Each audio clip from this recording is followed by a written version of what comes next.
On March 25th and 27th, Taiwan's Defense Department detected nearly 30 Chinese military aircraft on combat patrols. Each day, 6 ships, including Type 052D destroyers and Type 071 amphibious landing ships, coordinated with the aircraft in what appeared to be a show of force aimed at blocking Taiwan. In response, Taiwan quickly scrambled more than 10 F-16Vs and several Mirage 2005s, successfully pushing the Chinese jets out of its air defense identification zone. On March 27th, around 1,500 people took part in a national defense exercise in Tainan, with Taiwanese President Lai Ching-te declaring that every citizen is a soldier, as 170,000 active duty troops and 400,000 reserves were placed on high alert. The 28 aircraft deployed in these 2 days represent a significant decrease compared to the peak of 68 aircraft in a single day on September 13, 2023. This reduction occurred after Lai Ching-te's government declared China a foreign hostile force on March 13th, revealing that while China has maintained a facade of high-intensity military pressure, its actual capability may not match its threats. Lai Ching-te's strategic moves. Taiwan's confidence in its defense strategy is largely due to support from the United States. This is evident in the 17 measures announced by Lai Ching-te on March 13th, which notably include the restoration of military tribunals and the strengthening of U.S.-Taiwan military cooperation. Both measures reflect clear American influence. The military tribunals are not just for minor offenses, but are seen as a way to target pro-China factions within Taiwan's military, particularly the Kuomintang, KMT, which has historically been sympathetic to China. The links between KMT-backed criminal gangs and international drug cartels have provided an opportunity for Taiwan to crack down on these groups under the guise of anti-terrorism efforts. This move was likely made with the tacit approval of the United States. In addition, Lai's push for stronger U.S.-Taiwan military cooperation echoes the historic ties between the two countries. From 1955 to 1979, the U.S.-Taiwan Mutual Defense Treaty saw the stationing of 20,000 U.S. troops in Taiwan, including military personnel from all branches, along with nuclear weapons. Lai Ching-te's recent hints at revisiting this arrangement signal a desire to reestablish this defense framework. Both the military tribunals and the call for deeper military cooperation with the U.S. are influenced by Washington's support. These measures have placed significant pressure on pro-China factions within Taiwan, especially the KMT. In Taiwan's legislature, the KMT holds 52 seats, narrowly ahead of the Democratic Progressive Party, DPP, with 51 seats. This gave the KMT some leverage in balancing the political landscape. However, Lai's new measures have directly labeled pro-China groups as traitors, weakening their position. If China were to initiate military action, it would effectively eliminate its own internal support. Should the KMT collapse, China's influence in Taiwan would diminish, and pro-China factions could be neutralized before any action begins. China's insufficient amphibious landing ships. China's military faces not only internal challenges, but also a significant gap in its invasion capabilities.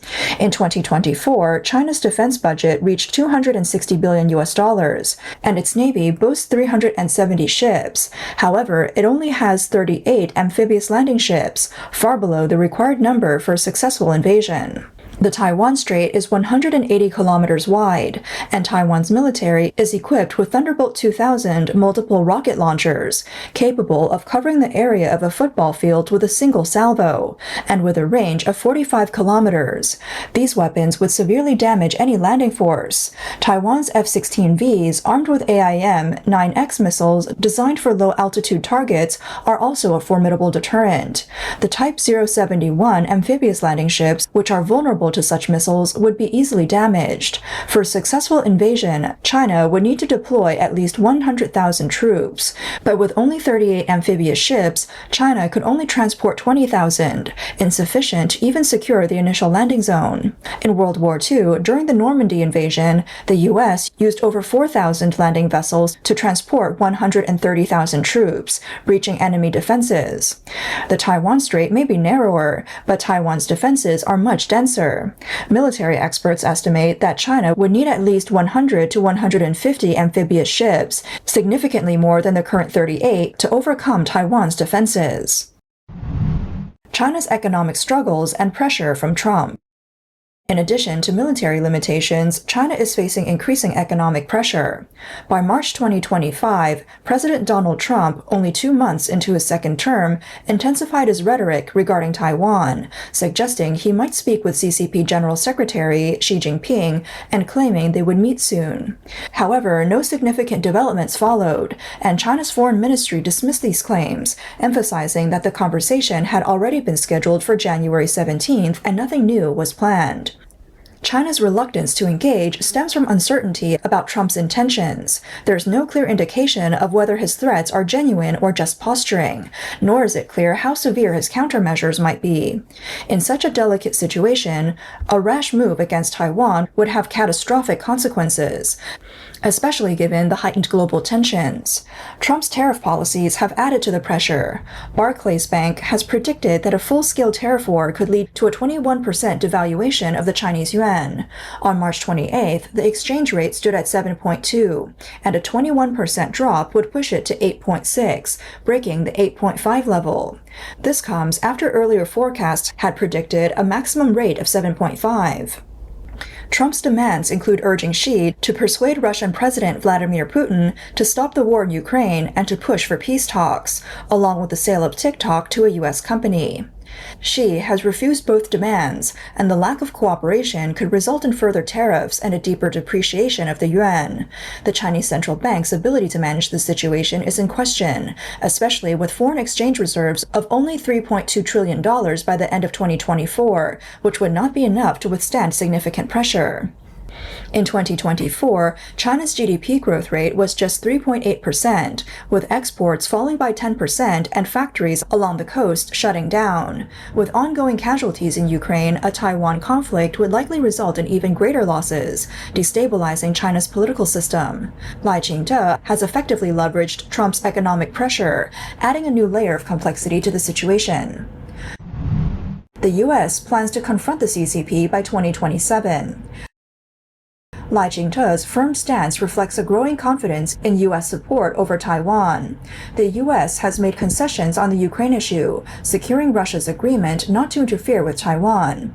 In this broader framework, if China were to launch an attack on Taiwan, Russia might even seize the opportunity to apply pressure from the north.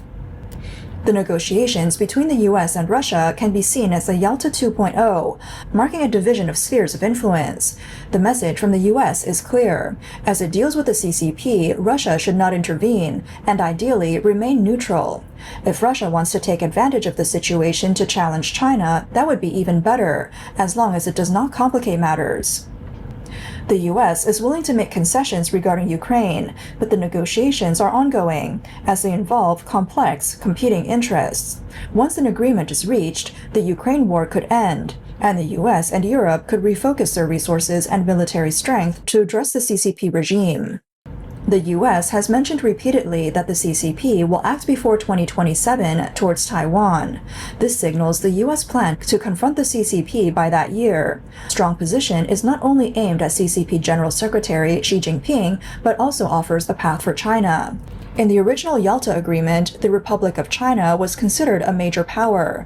Now, as Yalta 2.0 approaches, if Taiwan wishes to regain its status as a major power, it must clearly align with the U.S.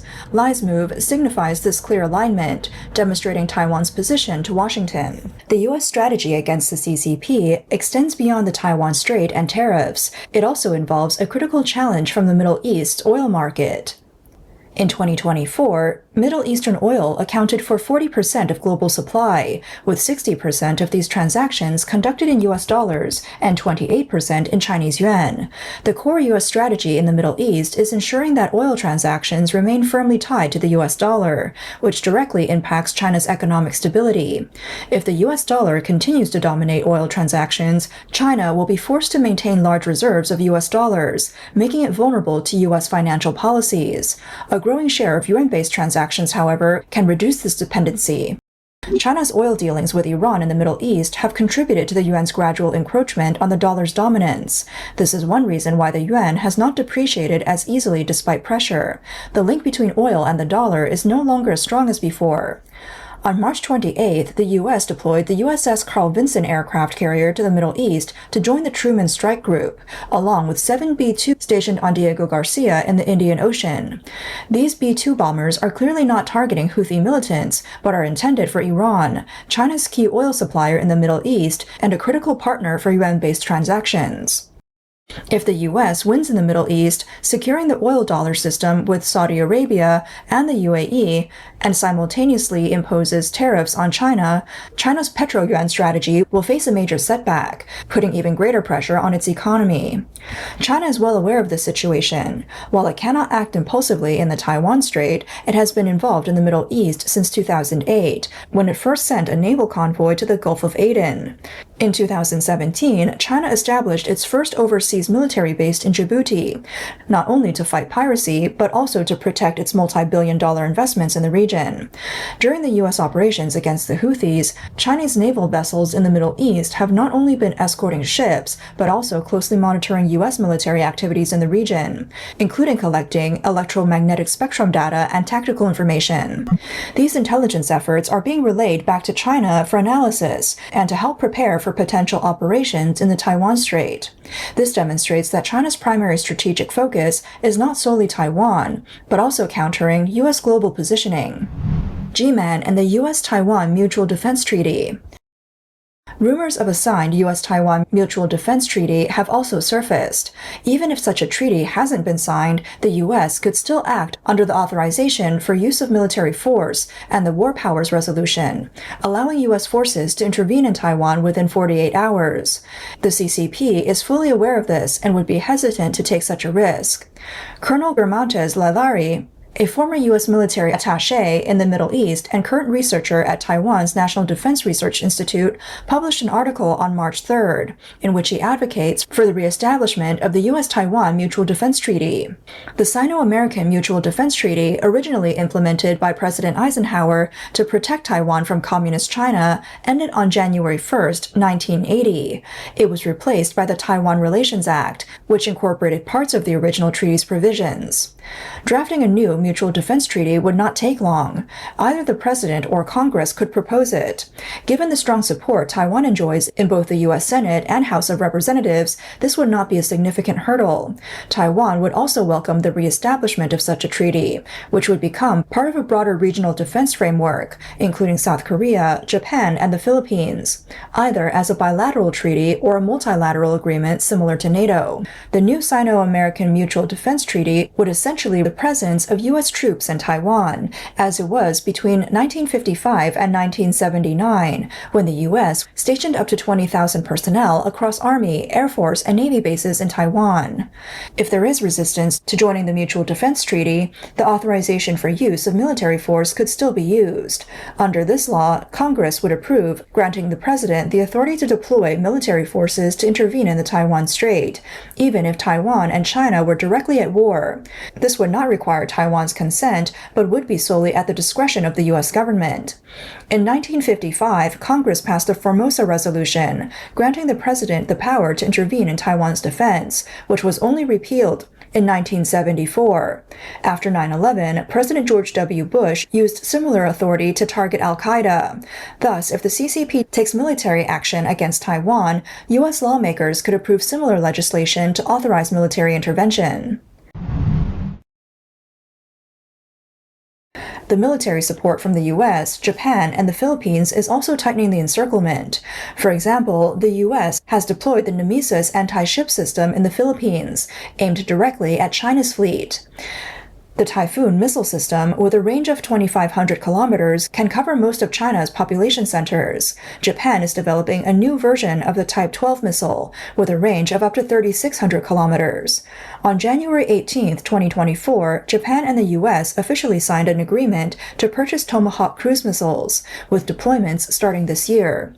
These missiles have a range of around 1,600 kilometers.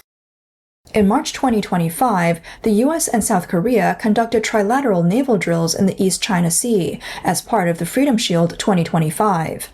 These exercises included the F-35C Lightning II Joint Strike Fighters from the Carl Vinson aircraft carrier, Republic of Korea Navy, and Japan Maritime Self-Defense Force units.